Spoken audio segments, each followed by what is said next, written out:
Okay, so let us start EM waves. What are EM waves?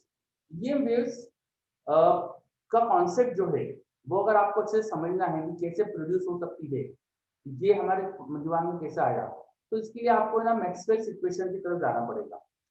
यहाँ जाने से पहले हमने, क्योंकि काफी EM वेव की प्रॉपर्टी पहले पढ़ चुके हैं हम, तो उसको अपन शॉर्ट में रिकैप कर लेते हैं। हमें जो अभी तक इन्फॉर्मेशन पता है कि EM वेव बेसिकली लाइट या लाइट इज EM वेव। तो जितनी लाइट की प्रॉपर्टी हमने पढ़ी है वो सबकी सब EM वेव की प्रॉपर्टी है। जितनी लाइट की प्रॉपर्टी हमने पढ़ी है वो सबकी सब EM वेव की प्रॉपर्टी है।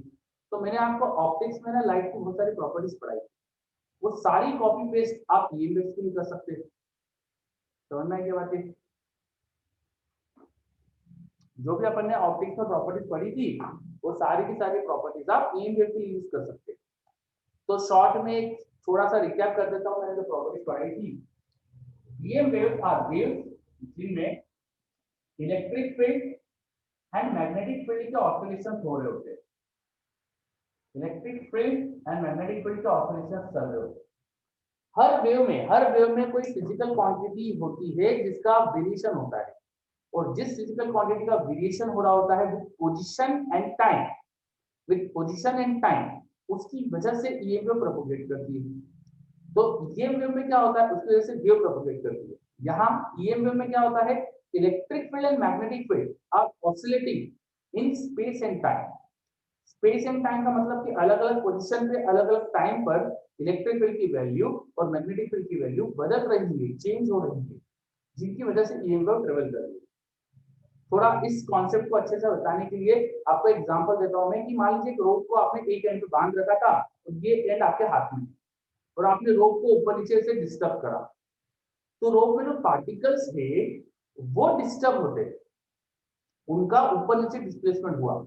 और जब अपन मेरे हाथ को इस तरह से मैं डिस्टर्ब करता हूँ तो इस रोप में ना ऐसे डिस्टर्बेंस आपको दिखाई देते हैं। कुछ पार्टिकल्स ऊपर की तरफ डिस्टर्ब हो गए, कुछ नीचे की तरफ डिस्टर्ब हो गए। तो पार्टिकल का पोजीशन वाइज अलग अलग टाइम पे अलग अलग आपको डिस्टर्बेंस दिखता है। अलग अलग पोजीशन पर अलग अलग टाइम पे अलग अलग आपको डिस्टर्बेंस दिखता है, वहां पे डिस्प्लेसमेंट अलग अलग दिखता है। Am I right? Yes, Yes, sir. sir. है ना? तो ये जो डिस्टर्बेंस ऑफ पार्टिकल है, डिस्प्लेसमेंट ऑफ पार्टिकल है, इसी को अपन टाइम और पोजीशन के साथ लिख कर वेव की इक्वेशन को लिख सकते हैं, वेव को डिस्क्राइब कर सकते हैं। बिल्कुल उसी तरह से EM वेव में कौन सी डिस्टर्ब होती है, electric field and magnetic field. Electric field and magnetic field, अब इलेक्ट्रिक फील्ड वेक्टर होती है, मैग्नेटिक फील्ड वेक्टर होती है। तो यहाँ पर इलेक्ट्रिक फील्ड का जो डिस्टर्बेंस होता है उसकी जो डायरेक्शन है वो वेव प्रोपगेशन के परपेंडिकुलर है। मैग्नेटिक फील्ड के डिस्टर्बेंस की डायरेक्शन वो भी वेव प्रोपगेशन के परपेंडिकुलर है, और दोनों आपस में भी परपेंडिकुलर होती है, दोनों आपस में परपेंडिकुलर होती है। The direction of electric field disturbance, the direction of magnetic field disturbance and the direction of wave propagation. Wave suppose इस तरफ जा रही थी, ये तीनों ही म्यूचुअली परपेंडिकुलर होते हैं। इनका परपेंडिकुलर का रिलेशन आप ऐसे याद रख सकते हो कि E की डायरेक्शन, B की डायरेक्शन और वेव प्रोपगेशन जिस डायरेक्शन में है C, ये आपस में ना वेक्टर क्रॉस प्रोडक्ट का लॉ फॉलो करते हैं। जैसे I क्रॉस J K होता है ना, और K क्रॉस J I होता है, sorry K cross I J होता है, वैसा साइक्लिक लॉ ये फॉलो करते हैं। E क्रॉस B की डायरेक्शन आपको वेव प्रोपगेशन की डायरेक्शन दे देगी, B क्रॉस C की डायरेक्शन आपको इलेक्ट्रिक फील्ड की डायरेक्शन दे देगी। तो इनमें से किसी भी दो की डायरेक्शन बताओ तो किसी की डायरेक्शन आप पता कर सकते हो। क्लियर? ठीक है, ये पॉइंट बताया मैंने आपको। फिर E और B फील्ड जो है यहाँ पर वो है ना इन फेज होती है हमेशा। अगर मैं इलेक्ट्रिक फील्ड की इक्वेशन लिखूं, मान लीजिए वेव प्रोपगेशन हो रहा था x एक्सिस के अलॉन्ग, तो इलेक्ट्रिक फील्ड मान लीजिए y के अलॉन्ग है और मैग्नेटिक फील्ड अलॉन्ग z है। तो E वेक्टर में लिखूंगा उसका कुछ एम्पलीट्यूड, वो y डायरेक्शन में इसकी j cap into sin omega t minus kx। अगर मैं प्लस x डायरेक्शन में वेव जा रही है तो मैं ओमेगा t माइनस kx लिखूंगा यहाँ पे। तो B वेक्टर जो हो जाएगा वो हो जाएगा v नॉट, उसकी डायरेक्शन आएगी k कैप, और अंदर ये पूरा एक्सप्रेशन सेम आने वाला है sin omega t minus kx, दोनों सेम फेज में। E और B फील्ड के एम्पलीट्यूड में फर्क होता है, बाकी को डायरेक्शन में फर्क होता है, बाकी ये साइन वाले टर्म E और B फील्ड में सेम आएंगे। तो आपको कई ऐसे क्वेश्चन मिलेंगे एग्जाम में, आपको ई की या बी की इक्वेशन दे देंगे, एक इक्वेशन देके दूसरी पूछ लेंगे, तो बहुत आसान है दूसरी निकालना। क्यों? क्योंकि ये साइन वाला टर्म तो पूरा कॉपी पेस्ट करना है आपको बस एम्पलीट्यूड निकालना है, और एम्पलीट्यूड का भी रिलेशन होता है, इनके जो एम्पलीट्यूड होते हैं ना उनका रेशियो अगर निकालो तो वेव स्पीड के बराबर आता है। वेव स्पीड जो नॉर्मली स्पीड ऑफ लाइट होती है सी से रिप्रेजेंट करते हैं, जिससे उसके बराबर आता है। अच्छा, वेव इक्वेशन में वेव स्पीड कैसे निकालते हैं अपन? Minus of coefficient of T upon coefficient of X, minus of coefficient of T upon coefficient of X. Coefficient of T यहाँ पर ओमेगा है, उसका माइनस करा, कोएफिशिएंट ऑफ एक्स क्या है माइनस के, तो माइनस कैंसिल हो जाएगा, इसलिए ओमेगा बाय के। अंदर टी और एक्स का जो कोएफिशिएंट है उनका रेशियो ले लो, इससे वेव स्पीड मिल जाएगी, ये वेव की प्रॉपर्टी है, और वही रेशियो आता है u और v के एम्पलीट्यूड का। तो आपको अगर किसी एक फील्ड का एम्पलीट्यूड दिया है और ये इक्वेशन दी है, ये ओमेगा और के दिया है, तो आप इजीली दूसरे फील्ड का एम्पलीट्यूड निकाल सकते हो, दूसरी फील्ड जैसे मैग्नेटिक फील्ड का एम्पलीट्यूड निकाल सकते हो। क्लियर? क्या है प्रॉपर्टी? क्लियर? यस है ना? देखिए फिर ये तो इनकी एम्पलीट्यूड्स के रिलेशन की बात करते हैं। एम्पलीट्यूड्स का रिलेशन आप निकाल सकते हो और डायरेक्शन यहाँ से डिसाइड कर सकते हो। आपको किसी एक फील्ड की डायरेक्शन पता है और प्रोपगेशन की डायरेक्शन पता है, तो आप दूसरी फील्ड की डायरेक्शन निकाल सकते हो। जैसे इस इक्वेशन में दिख रहा है यहाँ माइनस के एक्स लिखा है, तो वेव चल रही है एक्स एक्सिस के लॉन्ग। यहाँ पे माइनस के वाई लिखा होता तो वेव चल रही होती वाई एक्सिस के लॉन्ग, माइनस के जेड लिखा होता तो वेव चल रही होती जेड एक्सिस के लॉन्ग। कभी कभी वेव है ना एक रैंडम डायरेक्शन 20 के पीछे डायरेक्शन में मूव करने वाली भी दे देते हैं। वो लोग ऐसी इक्वेशन भी दे सकते हैं आपको कि ई की कुछ डायरेक्शन है, कुछ डायरेक्शन की है, यहाँ पर मैं यूनिट वेक्टर कुछ एन कैप लिख देता हूँ, मैं अभी पूरा तरह से इसको मैच नहीं लिख रहा, एन कैप लिख देता हूँ, और अंदर आपको ऐसा हो सकता है कि ओमेगा टी के साथ लिखा हो माइनस के वन एक्स माइनस के टू वाई माइनस के थ्री जेड। इस तरह से आपको कुछ ऐसा आपको साइन के अंदर लिखा हुआ दे दिया। तो ये जो वेव है जिसमें एक्स वाई जेड तीनों में के मल्टीप्लाइड है, इसकी प्रोपोगेशन की डायरेक्शन, इसकी प्रोपोगेशन डायरेक्शन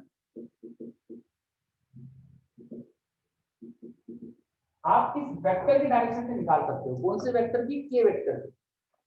इसकी प्रोपोगेशन डायरेक्शन के वेक्टर डायरेक्शन के पैरेलल होगी। तो के वेक्टर डायरेक्शन क्या है यहाँ पे? k1 i, x के साथ उसमें i k1 है तो i के साथ k1 लगा देंगे, y के साथ k2 है तो k2 j कैप लगा देंगे, और z के साथ k3 है तो k3 k कैप लगा देंगे।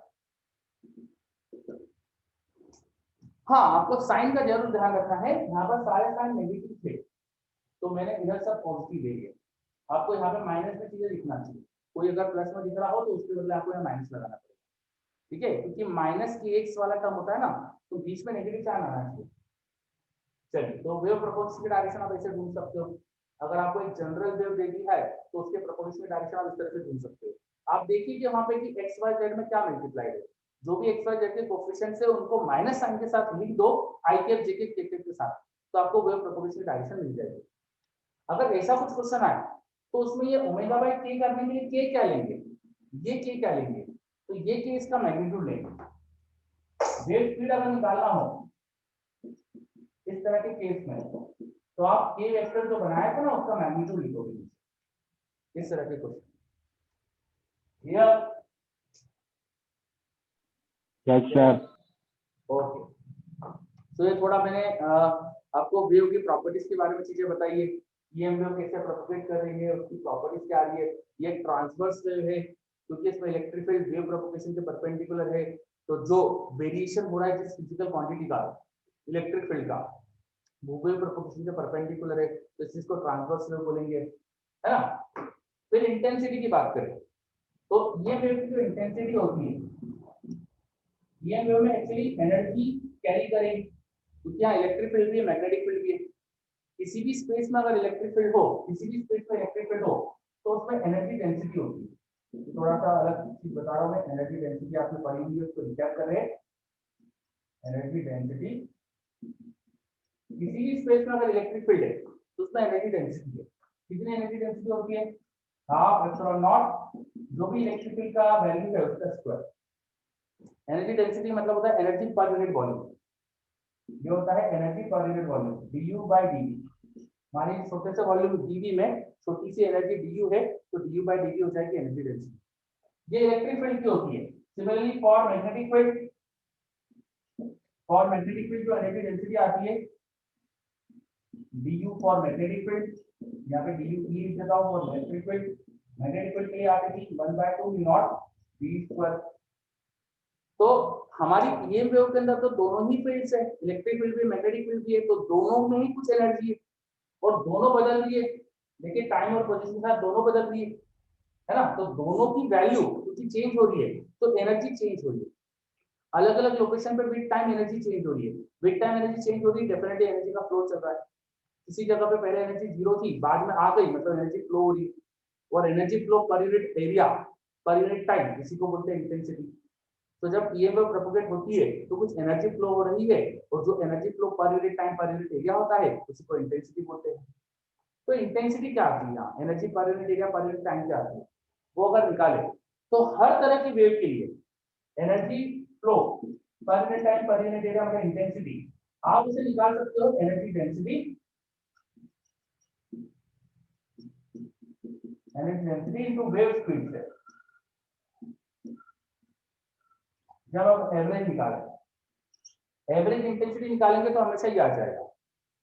अच्छा, एवरेज एनर्जी डेंसिटी निकालोगे तो इसकी एनर्जी डेंसिटी का एवरेज, मैग्नेटिक फील्ड की एनर्जी डेंसिटी का एवरेज, दोनों की एनर्जी डेंसिटी का एवरेज लेके ऐड कर देंगे टोटल के लिए, टोटल एनर्जी के लिए। तो वो जो टोटल आता है ना वो इक्वल आता है energy density of electric field. अगर उसका एवरेज वैल्यू निकालें, आपने इलेक्ट्रिक फील्ड की वैल्यू ये देखी है, इसकी पूरी इक्वेशन रख दो वहां पर, फिर उसका एवरेज करो तो ये E का स्क्वायर हो जाएगा, E नॉट स्क्वायर हो जाएगा 1/2 epsilon not E not square. और साइन वाले टर्म का स्क्वायर करके एवरेज लेंगे तो हाफ आएगा, साइन वाले टर्म का स्क्वायर करके एवरेज लेंगे तो हाफ आएगा। तो आपने जब ये पूरी इलेक्ट्रिक फील्ड का एक्सप्रेशन रखा, यहाँ पर ई स्क्वायर रखना था तो इसमें ई की वैल्यू ये पूरी रखी, ई नॉट के साथ ये एक्सप्रेशन पूरा रखा, स्क्वायर करा और एवरेज दिया, तो ई नॉट का तो स्क्वायर आ गया और साइन स्क्वायर का एवरेज हाफ। ये आ जाती है average energy density in electric field. ऐसे ही average energy density magnetic field निकालेंगे, वो क्या आ जाएगी 1/2 v नॉट कांस्टेंट है, v नॉट स्क्वायर इनटू नहीं आया, हाफ। कैसे किया? क्या अरे नहीं आया। मैंने इस एक्सप्रेशन में e की वैल्यू रख दी, ये क्लियर यस सर, तो छाएंगे। Yes sir. है ना, और e ये e नॉट का स्क्वायर हो जाएगा, यस। ठीक है। साइन वाले टर्म का स्क्वायर का एवरेज लिया, यहाँ पे मुझे एवरेज चाहिए, तो एवरेज करने के लिए एंगल ब्रैकेट मतलब एवरेज होता है, तो एवरेज करना है तो कौन सी चीजें बदल रही है टाइम के साथ, ये बदल रही है। साइन का एवरेज विद टाइम क्या आ जाएगा, हाफ आता है, साइन स्क्वायर कॉस स्क्वायर का एवरेज हाफ आता है, इसी चैप्टर में पढ़ा है अपन ने, याद करिए। Yes sir. है ना, तो वो हाफ आ गया वहां से एवरेज करके। आया क्या समझ में, average energy density of electric field, average energy density of magnetic field. अच्छा, सर E और V नहीं नॉट आया सर, 1/2 ऐसे आया अभी भी। 1/2 एसी में पढ़ा है ना, साइन स्क्वायर का एवरेज हाफ आएगा।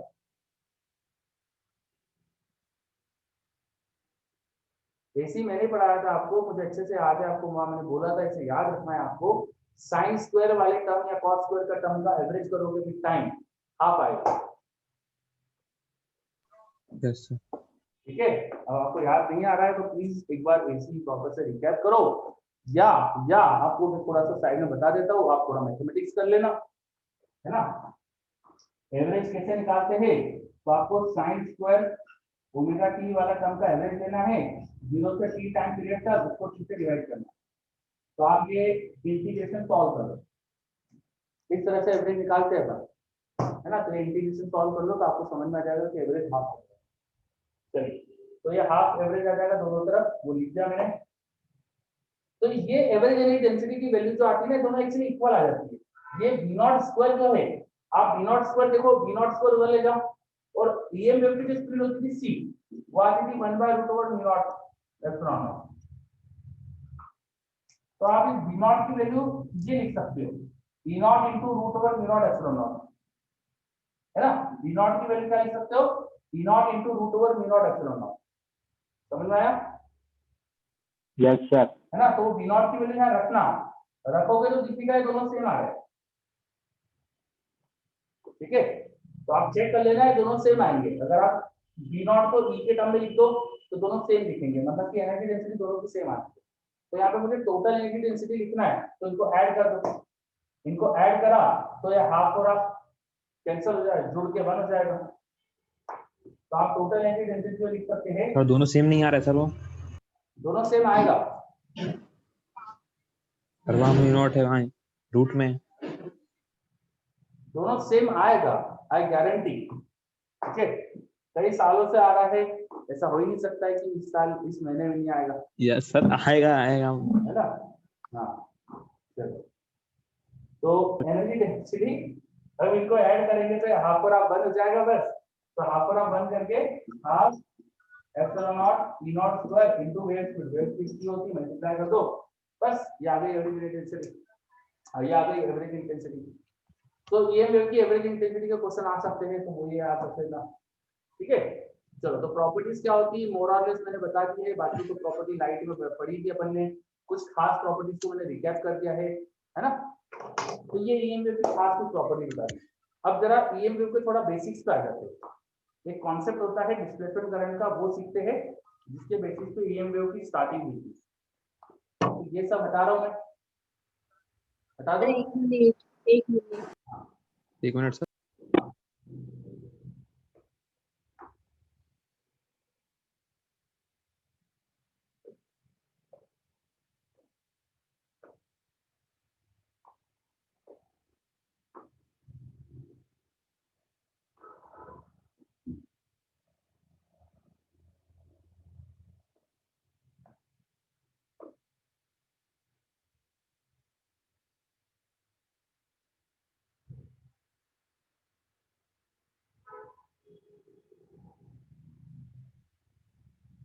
चलो डन।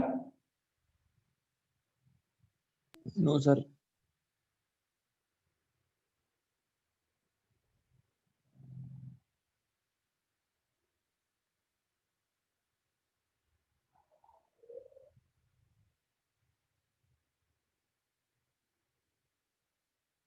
Yes, ओके, ठीक है। तो ये मैंने ईएम वेव की जो प्रॉपर्टीज है ना उनको थोड़ा सा रिकैप करा है।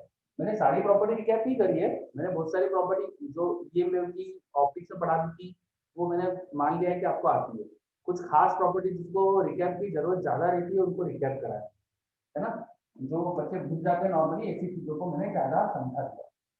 चलिए, अब एक ईएम वेव का जो स्टार्टिंग थी कि हमें कैसे समझ में आया कि ईएम वेव भी बन सकती है। ईएम वेव पता है कुछ बाद में डिस्कवर हुई, पहले हमें इनके बारे में अंदाजा नहीं था कि ऐसी वेव भी हो सकती है, इलेक्ट्रिक फील्ड और मैग्नेटिक फील्ड के वेरिएशन से भी वेव बन सकती है, ये हमें पहले नहीं पता था। तो मैक्सवेल नाम के साइंटिस्ट थे, उन्होंने कुछ इक्वेशन दी, उनकी इक्वेशंस की बेसिस पे हमें समझ में आया कि अच्छा ऐसा हो सकता है।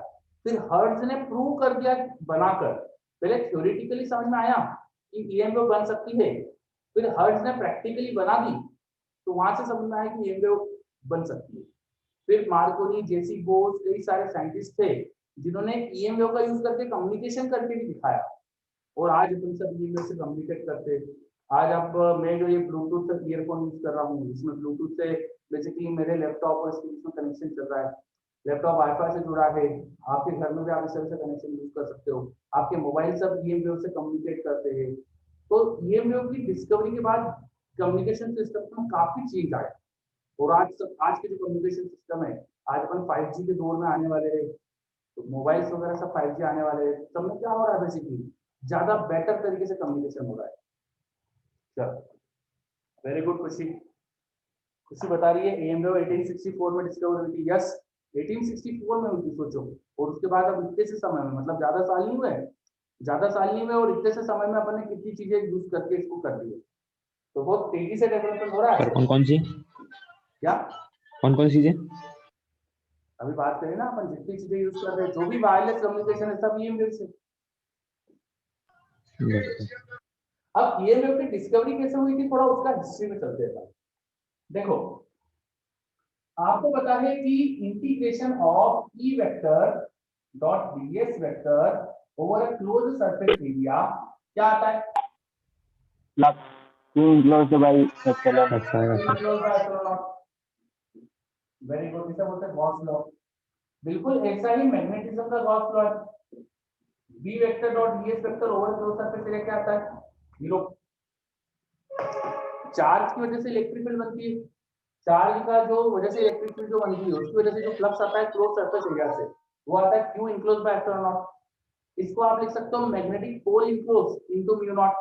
पर मैग्नेट का अकेला पोल होता नहीं है, दोनों साथ में रहते हैं तो हमेशा 0 हो जाएगा। मैग्नेट में सिंगल पोल होता नहीं है, दोनों पोल साथ में रहते हैं, नॉर्थ और साउथ साथ में रहते हैं, तो net magnetic charge in a close surface हमेशा 0 आता है, इसलिए ये टर्म 0 आ जाएगा हमेशा। समझ में आया? Yes, sir. तो ये दोनों गॉस लॉ है, ये इलेक्ट्रिसिटी का गॉस लॉ है, मैग्नेट्स का गॉस लॉ।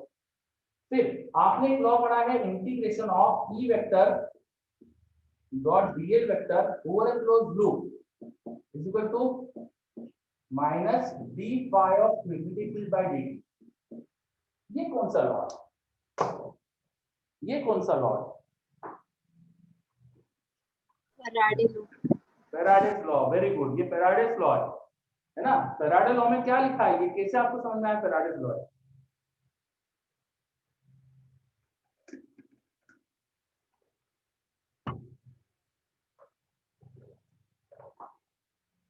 ये लिखा है rate of change of magnetic flux, minus sign आया था लेंस लॉ की वजह से।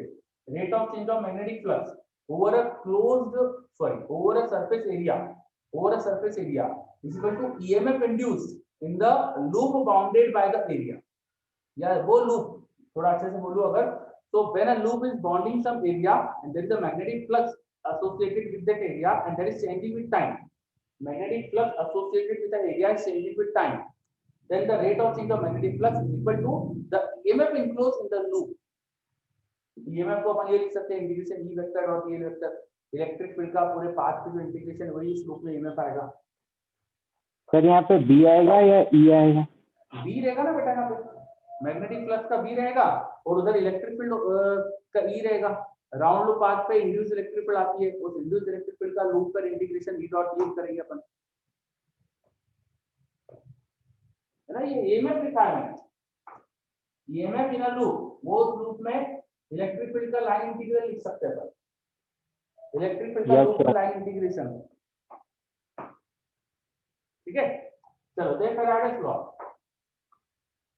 फिर एक लॉ अपन ने ये पढ़ा था integration B vector dot DL vector over a closed loop equal to क्या होता है? बोलो, इक्वल टू क्या आता है? Mu naught I enclosed. Very good, mu naught time I enclose, mu naught time I enclose, है ना? आई इनक्लोज क्या होता है? जो भी हमने एक लूप देख रहे हैं उस लूप के एरिया से कितना करंट क्रॉस कर रहा है, कितना करंट क्रॉस कर रहा है। तो ये इक्वेशन हमें बता रही है कि किसी एरिया से अगर करंट जाए मतलब चार्जेस फ्लो करे तो उस एरिया के आसपास मैग्नेटिक फील्ड बन जाएगी, ऐसा बता रहा है। ठीक है, उस एरिया के आसपास मैग्नेटिक फील्ड बन जाएगी।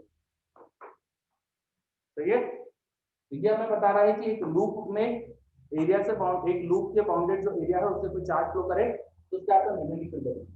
अच्छा, तो इसका उल्टा ऐसा भी तो बोल सकता हूँ यहाँ पर कि जहाँ पे चार्ज फ्लो होना मतलब वो अपने इलेक्ट्रोस्टैटिक चार्ज फ्लो है, यहाँ पे मैग्नेट के पोल फ्लो होने की वजह से भी इलेक्ट्रिक फील्ड बन सकती है। मैग्नेट के पोल अकेला फ्लो होता नहीं है तो उनका करंट 0 आता है, ऐसा बोल सकता हूँ यहाँ पे 0 ऐड करके कि मैग्नेट का पोल फ्लो हो रहा है, अकेला पोल होता नहीं है तो दोनों पोल साथ में जाएंगे तो मैग्नेटिक करंट 0, मैग्नेटिक करंट की वजह से भी इलेक्ट्रिक फील्ड आ सकती है और मैग्नेटिक करंट 0 आ जाएगा। मैं 0 जोड़कर ऐसा बोल सकता हूँ,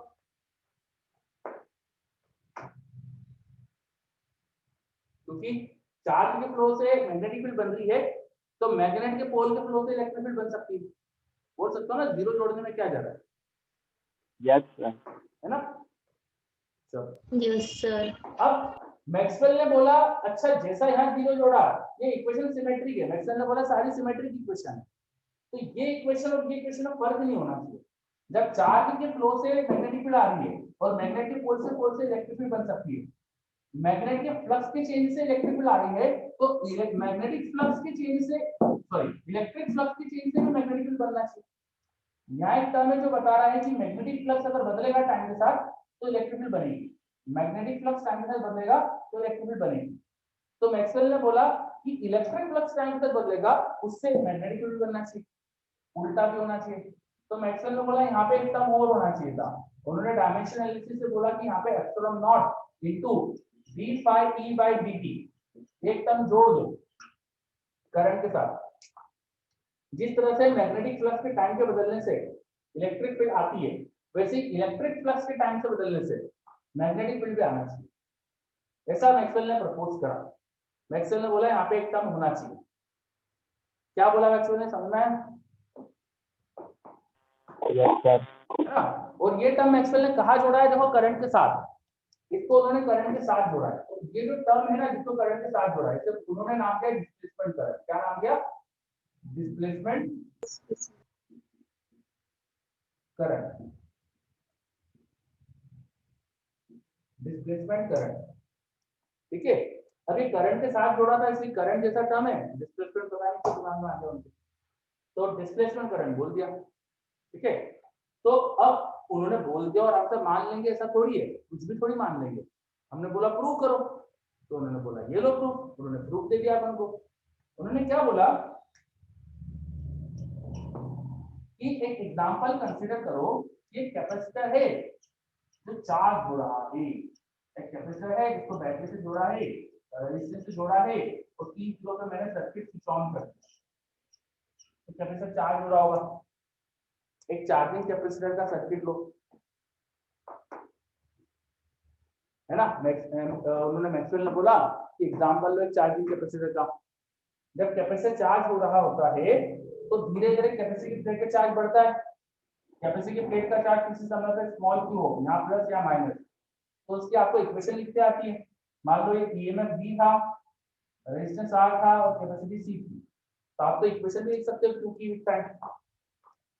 क्या आती है वो इक्वेशन?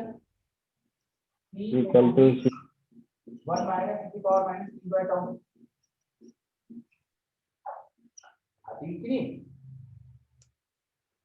Yes sir. है ना? और कैपेसिटी प्लेट का चार्ज बढ़ रहा होगा तो कैपेसिटी प्लेट्स के बीच की इलेक्ट्रिक फील्ड बदलेगी टाइम के साथ। Yes sir. यहाँ पर इलेक्ट्रिक फील्ड बदल रही है टाइम के साथ, यहाँ पे चेंजिंग इलेक्ट्रिक फील्ड है। इलेक्ट्रिक फील्ड टाइम के साथ क्यों बदल रही है? भैया जो इलेक्ट्रिक फील्ड होती है ना कैपेसिटी प्लेट्स के बीच में,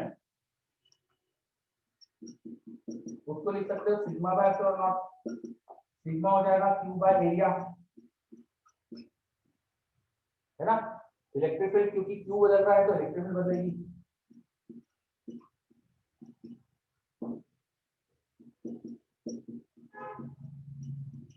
क्योंकि q बदल रहा है तो इलेक्ट्रिक फील्ड बदलेगी। चलो, अब मैक्सवेल ने बोला एक काम करो, एक काम करो, consider a loop, imaginary loop, consider imaginary loop around the wire जिससे करंट कैपेसिटर को मिल रहा था। कैपेसिटर को यहां से करंट मिल रहा है, तो एक लूप इमेजिन करो। ठीक है, ये लूप एक एरिया को इंक्लोज कर रहा है, ये लूप एक एरिया को इंक्लोज कर रहा है, और इसी एरिया को ये वायर क्रॉस करके जा रहा है। इस लूप पर अगर आप एम्पीयर सेकेंड लॉ लगाओगे तो आपको दिख रहा है इससे करंट क्रॉस हो रहा है, दिख रहा है एक करंट जा रहा है इससे, दिख रहा है? Yes sir. यस तो सर। इस लूप पे इंटीग्रेशन v डॉट dl निकालोगे तो आप लिख सकते हो v नॉट टाइम i। बताइए सही है यस क्या? सर। फॉर दिस लूप, एक ये लूप Yes. कंसीडर करा मैंने, तो उस लूप के लिए मैं क्या लिख सकता हूँ? For loop integration v vector dot dl vector, मुझे दिख रहा है साफ साफ कि उससे जो एरिया बाउंडेड है उससे i करंट जा रहा है ना? ये किससे जा रहा है? By area bounded by loop. एक करंट आई क्रॉस कर रहा है by area bounded by loop, इसलिए मैं लिख सकता हूं integration v dot dl equal to v dot time i। हमने बोला बिल्कुल सही, मैक्सवेल ने बोला ये सही लिखा है मैक्सवेल ने, तो हमने बोला बिल्कुल सही। अब मैक्सवेल ने बोला कि एम्पीयर सर्किट लॉ में एरिया लेने की कोई रिस्ट्रिक्शन नहीं होती है, आप एरिया कोई सा भी ले सकते हो। तो ये जो लूप है ना, इसका ये प्लेन एरिया लिया आपने इस लूप के लिए प्लेन एरिया कर लिया और उस प्लेन एरिया से जाने वाला करंट देखा। मैक्सवेल ने बोला कि ऐसा एरिया मत लो, कंसीडर अ डिफरेंट एरिया। एक ही लूप है और मैक्सवेल ने बोला कि आप ऐसा एरिया कंसीडर करो। यूं आपने मटका देखा, मटका? Yes sir. मैक्सवेल ने बोला एक मटके जैसा एरिया कंसीडर करो, तो इसके आसपास एक मटके जैसा एरिया मैक्सवेल ने बोला लेने के लिए, तो अपन ने लिया ऐसा एरिया चूज करा अपन ने। ये देखो मैंने ब्लैक कलर में दिखाया एरिया।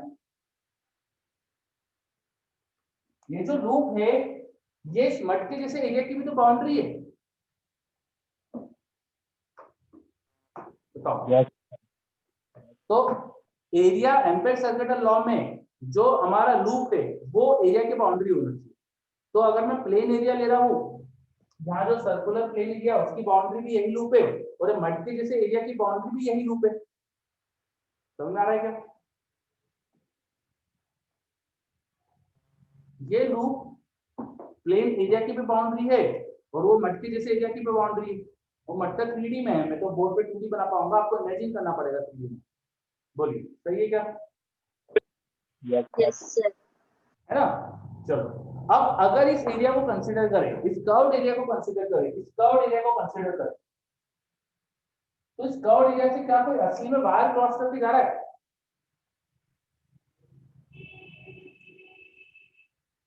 वायर आ रहा है तो देखो यहां तक,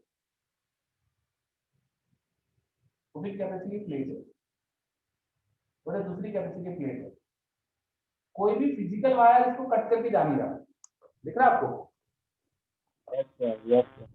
तो क्या कोई इससे करंट क्रॉस हो रहा है, कोई चार्ज क्रॉस हो रहा है इससे? No sir. नहीं ना। तो मैक्सवेल ने बोला कि अब इस एरिया से सोचोगे तो आपको ये करंट इनक्लोज नहीं दिख रहा है, यस सर। है ना? तो मैक्सवेल ने बोला for curved area no current is crossing it. तो हमने बोला हाँ सही बात है, कोई करंट क्रॉस नहीं कर रहा है। तो मैक्सवेल ने बोला अब अगर आप एम्पीयर सर्किटल लॉ लगाओगे, एम्पीयर सर्किटल लॉ अप्लाई करोगे, तो आप बोलोगे integration v dot dl equal to 0 हो जाएगा आपके लिए, क्योंकि करंट क्रॉस नहीं कर रहा, है ना? है ना? बोलो। Yes, sir. पर नहीं आया सर। अगर देखो कोई करंट नहीं दिख रहा है तो आप 0 लिखोगे ना। आपको इस एरिया से कोई करंट क्रॉस नहीं करते दिख रहा है तो इसको 0 कर दोगे ना, आई इनक्लोज को। सर उसमें तो करंट फ्लो हो रहा है ना। क्या हो रहा है? इस मटके जैसे एरिया से कोई करंट क्रॉस करके जा रहा है क्या? कोई वायर क्रॉस कर रहा है इससे? सर इसमें तो नहीं जा रहा। नहीं जा रहा ना। तो बस वही तो बात बोल रहे हैं मैक्सवेल की, कि आपने जो एरिया कंसीडर करा वो कर्व्ड एरिया, उससे कोई भी करंट क्रॉस नहीं कर रहा, उससे कोई वायर क्रॉस करके जा नहीं रहा, कोई चार्ज क्रॉस नहीं कर रहा उससे, तो उस एरिया के लिए आपको करंट इनक्लोज 0 दिख रहा है। सही है? Yes sir. और करंट मटेरियल इनक्लोज कैसा है? 0 दिख रहा है ना? मटेरियल कैसा है सर वो? हाँ, मटेरियल कैसा है? मटेरियल ही ना, मटेरियल थोड़ी हम तो बस एक इमेजिन कर रहे हैं। There is no material here, हम तो एक सरफेस इमेजिन कर रहे हैं। एक हवा में एक सरफेस इमेजिन करी हमने, तो there is no material here. समझ में आई क्या बात? Yes sir. है? Yes sir. So there is no current crossing, there is no current crossing to the area, curved area shown। उस कर्व एरिया से कोई भी करंट क्रॉस नहीं कर रहा है। तो अब अगर इंटीग्रेशन v डॉट dl लगाओगे तो v नॉट इनटू 0 लिखना पड़ेगा आपको। तो एक एरिया से इंटीग्रेशन v नॉट dl की वैल्यू आ रही है, integration v vector dot dl vector की वैल्यू 0 नहीं आ रही, और दूसरे दूसरे तरीके एरिया से लिया, दूसरे तरह के एरिया से देखा तो 0 आ गई, तो कुछ गड़बड़ है। मैक्सवेल बोला यही गड़बड़ तो सुधारी थी उन्होंने। मैक्सवेल ने बोला मैंने यही गड़बड़ तो सुधारी थी डिस्प्लेसमेंट करंट लगा के। बोले यहाँ पे डिस्प्लेसमेंट करंट का टर्म था, आपने उसको देखा ही नहीं। बोले आप ये जो कर्व एरिया ले रहे हैं इससे कोई फिजिकल करंट तो जा नहीं रहा, लेकिन बिकॉज इससे इलेक्ट्रिक फील्ड जो क्रॉस हो रही है वो टाइम के साथ बदल रही है, तो इससे डिस्प्लेसमेंट करंट है। मैक्सवेल ने बोला but there is displacement current through it.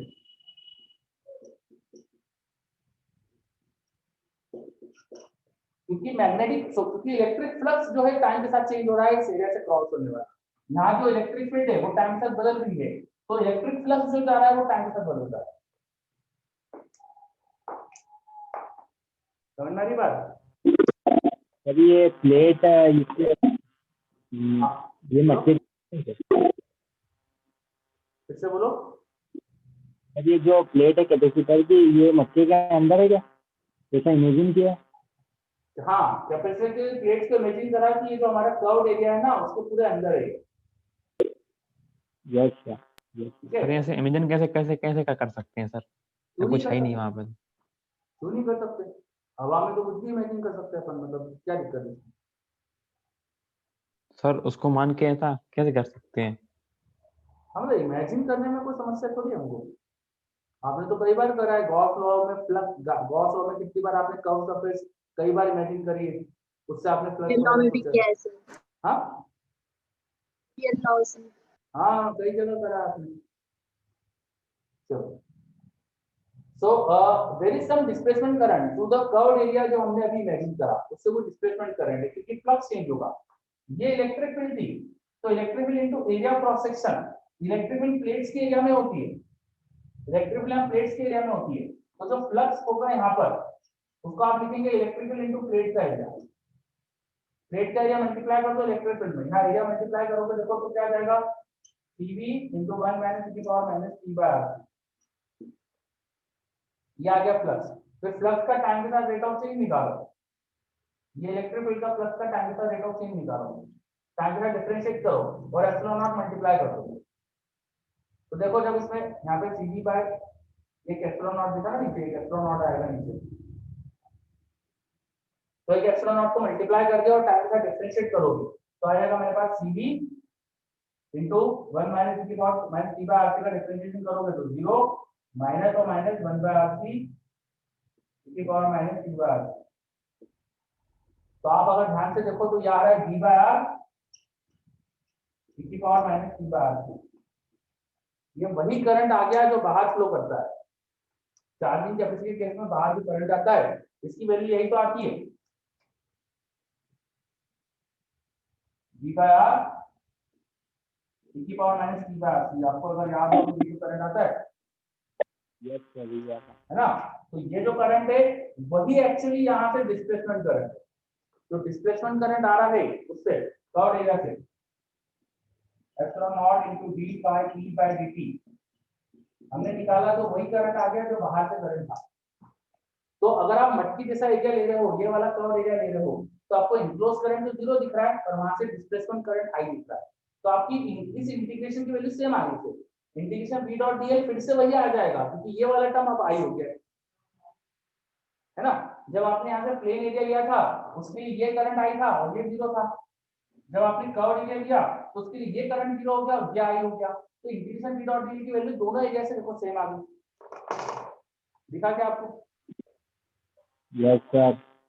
दोनों एरिया से करंट की वैल्यू सेम आ गई। इससे मैक्सवेल ने प्रूव कर दिया कि यहाँ से एक ये इक्वेशन में करेक्शन होना चाहिए, तो एक तरह से करेक्टेड एम्पीयर सर्किट लॉ की इक्वेशन होगी।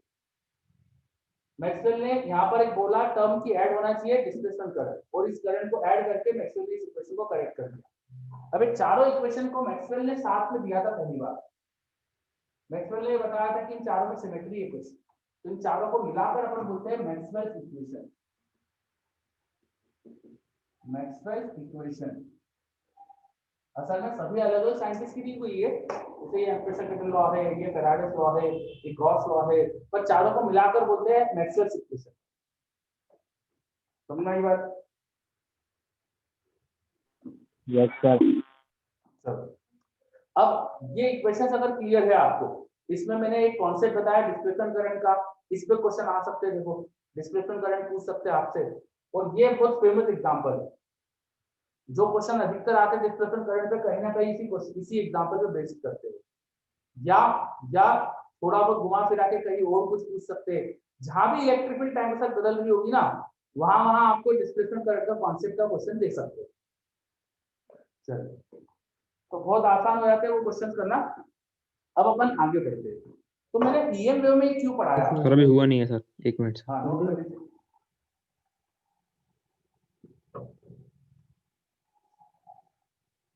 नोट कर लीजिए।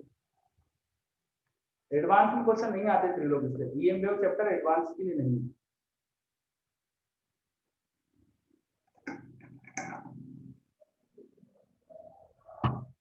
सर वो क्या लिखा है वहाँ ऊपर?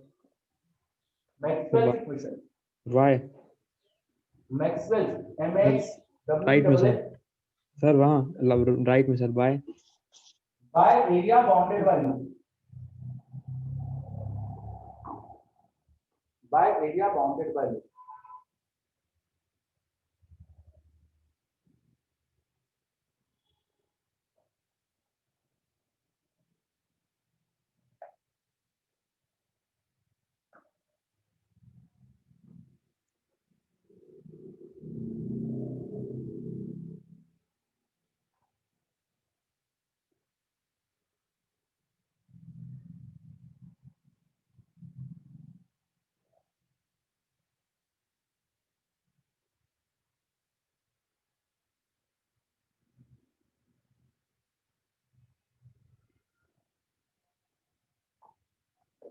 डन।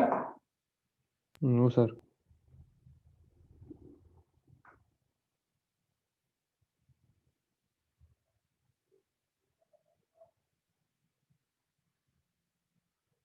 सर ये जीरो कैसे हुआ सर, ये नहीं है सर समझ लास्ट वाले स्टेप में, क्या लास्ट वाले स्टेप, लास्ट जीरो। ये यस सर। ये क्या कर रहा है?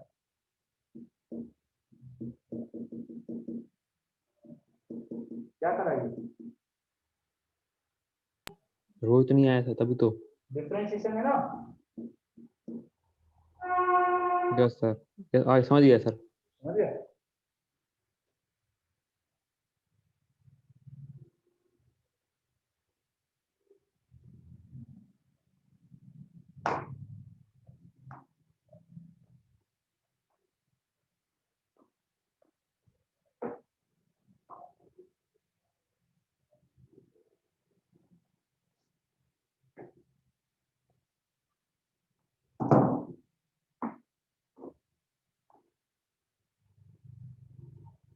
सर इस इक्वेशन को मॉडिफाइड एम्पेयर लॉ भी बोलते हैं ना? हाँ बिल्कुल सही, modified ampere circuital law, modified ampere circuital law, बिल्कुल सही।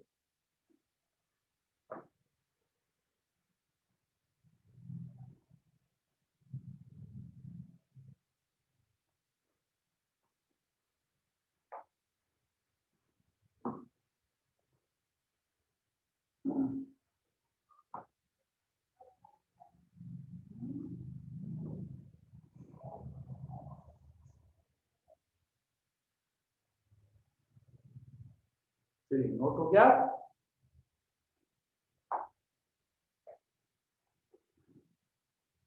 Is it noted?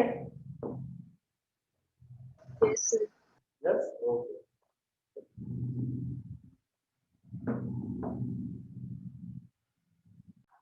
Okay. So sir वो अभी ऐसे हमें में लिखने में, सर वो ऐसे लिखने में सर समझ में नहीं आता सर, इक्वल इक्वल में सर लगातार। यस सर, ऊपर सर। पता नहीं क्या बोल रहा। चलो एक काम करते हैं, अब अपन ने ये क्यों पढ़ा, इस पॉइंट पे आते हैं। मुझे क्या जरूरत पड़ी मैक्सवेल इक्वेशन बताने की, आप इनका क्या रोल है यहाँ पे, ये समझते हैं। Just second.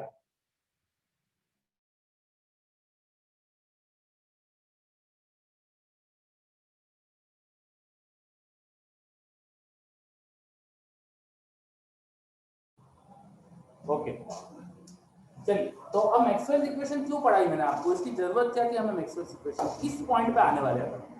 तो देखो ये अभी जो मुझे जरूरत नहीं वो सब हटा रहा हूं मैं, सिर्फ मैक्सवेल इक्वेशन को देखकर अपन आगे बढ़ेंगे।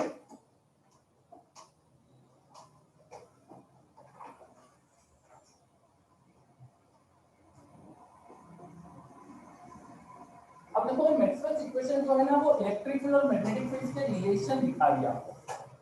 ये इक्वेशन आपको बता रही है कि इलेक्ट्रिक फील्ड और मैग्नेटिक फील्ड में क्या relation. If you observe the last two equations, ये दो इक्वेशन देखे, and let us go in free space.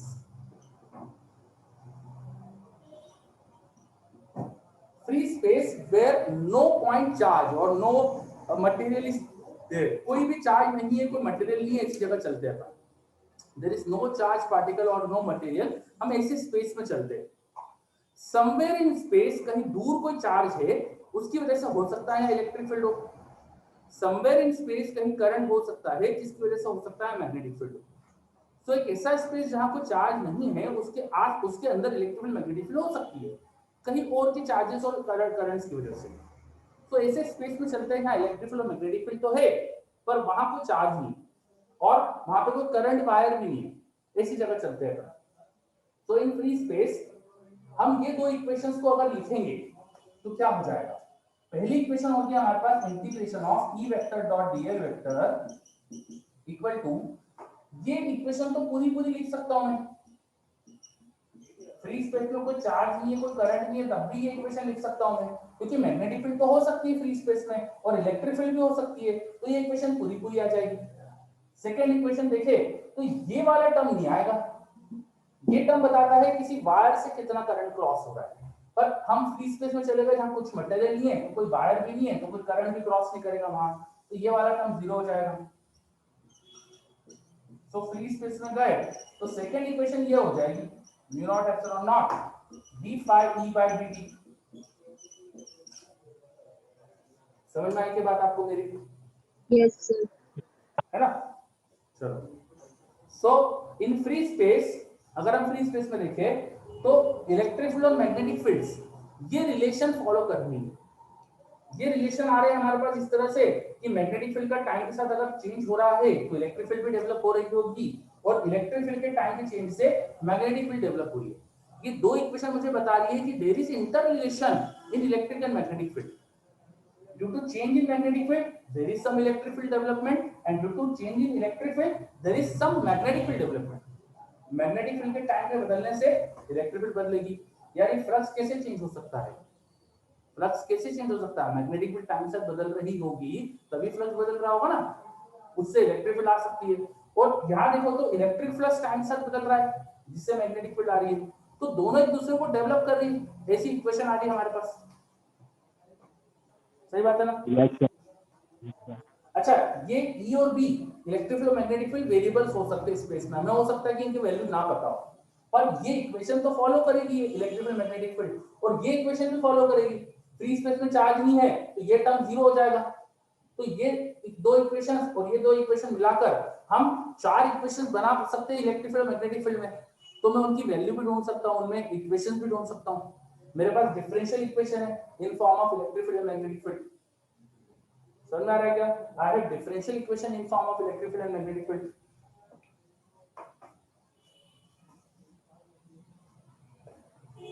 Jatin बात करते हैं अपन, just a second. I have equations in form of electric field and magnetic fields.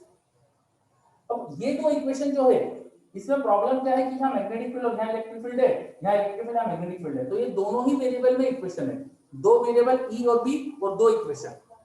हाँ, मैथ्स बोलता है, आप जानते हो कि दो इक्वेशन दो वेरिएबल हो तो आप सॉल्व कर सकते हो, पर ये डिफरेंशियल इक्वेशन है, इसका सॉल्व करना, इसको सॉल्व करना आपके कोर्स में ही, आपने ऐसा नहीं देखा इस तरह की डिफरेंशियल इक्वेशन दो वेरिएबल की दो इक्वेशन सॉल्व करना, है ना? आपको ऐसा मैथ्स में नहीं सिखाया अभी।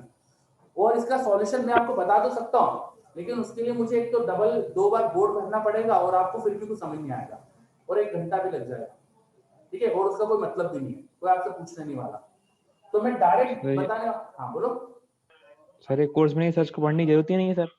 इसका सॉल्यूशन कैसे करना है वो कोर्स में नहीं है। अच्छा वो है, यस सर। हाँ, इसका सॉल्यूशन कैसे करना है वो नहीं है, तो इसको सॉल्व कैसे करते हैं वो कोर्स में नहीं है, पर इसका सॉल्यूशन करके क्या आता है वो आपको जानना जरूरी है।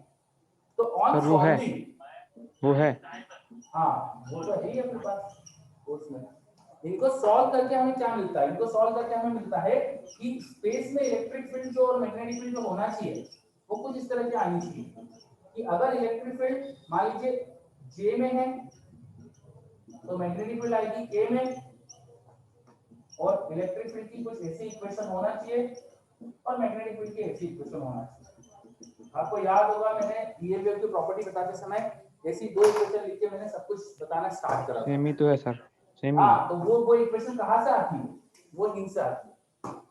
Solution of this two equations, इन दो इक्वेशन को सॉल्व करते हैं तो वन ऑफ द सॉल्यूशन ये आता है। Solution of this two equation is wave equation. ये जो वेव की इक्वेशन है ना, ये इन दो इक्वेशन का सॉल्यूशन। समझ में आ रही बात? सर ये यूनिट वेक्टर सही हो सकता है आई जे से? क्या बोल रहे हैं, फिर से बोलिए। सर ये आई और बी की इक्वेशन लिखे हो जो यूनिट वेक्टर है जे और के, हाँ, जिसमें हाँ। आई आ नहीं नहीं नहीं, ये जब जब वेव एक्स में प्रोपोगेट करनी होती ना, तो यहाँ जे और यहाँ के आना चाहिए, yes. समझे? अगर हाँ मतलब यहाँ पे और भी वेव आ सकती है, मैंने तो एक सॉल्यूशन बताया है। आप on solving one of the solution ऐसा लिख लो, वन ऑफ द सॉल्यूशन।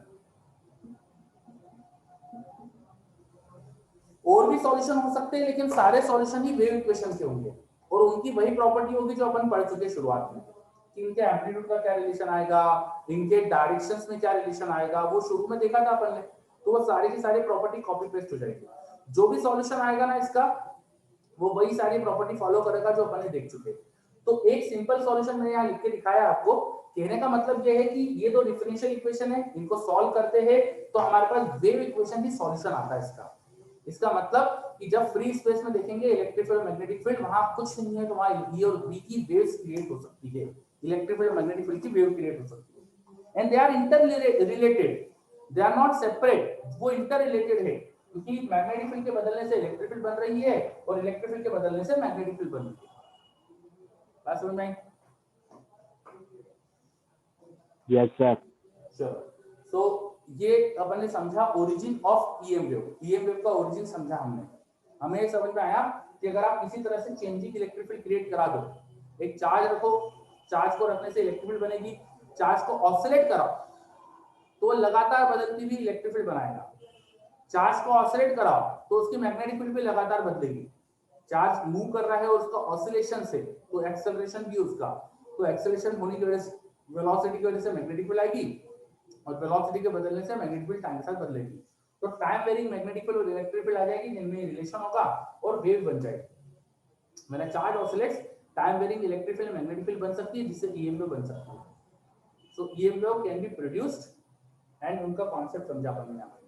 अब मैंने अभी जस्ट बताया कि चार्ज को ऑसिलेट करो तो इलेक्ट्रिक ईएम वेव बन सकती है। This is one of the way जिससे ईएम वेव हम बनाते हैं, चार्ज ऑसिलेशन करवाते हैं।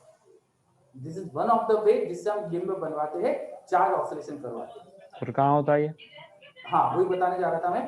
This is one of the way जिससे हम ईएम वेव बनवाते हैं। ऐसा होता है डायपोल एंटीना में, ऐसा होता है जितने हमारे एंटीना है ना उनमें। तो हमने मोबाइल में भी एंटीना होते हैं, आपने टावर्स पे भी एंटीना देखे, सब एंटीना में यही होता है, वहाँ चार्ज ऑसिलेट करवाते हैं जिससे ईएम वेव बन जाती है।